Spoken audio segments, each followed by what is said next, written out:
بالعدل ولا يأب كاتب أن يكتب كما علمه الله فليكتب وليملل الذي عليه الحق وليتق الله ربه ولا يبخس منه شيئا فإن كان الذي عليه الحق سفيها أو ضعيفا أو لا يستطيع أن يمله فليملل وليه بالعدل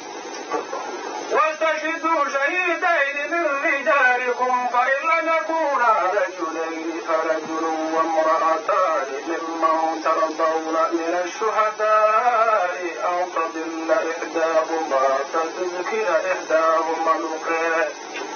ولا يأبى الشهداء إذا ما دعوا ولا تسموا أن تكتبوه صغيرا أو كبيرا إلى أجله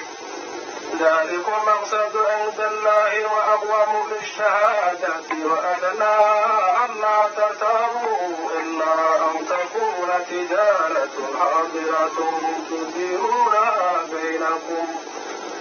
فليس عليكم جناح ألا تكتبوها وأشهدوا إذا تبايعتم ولا يضار كاتب ولا شهيد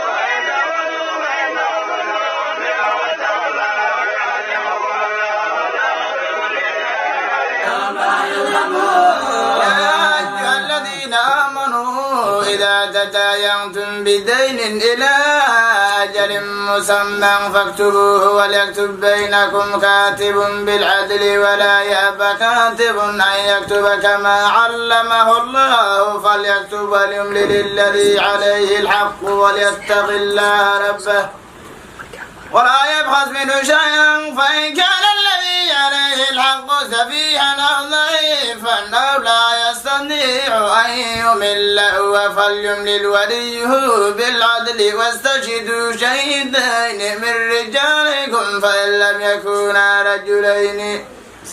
فرجل وامرأتان ممن ترضون من الشهداء أن تضل إحداهما فتذكر إحداهما الأخرى ولا يأبى الشهداء إذا ما دعوا ولا تسموا أن تكتبوه صغيرا أو كبيرا إلى أجله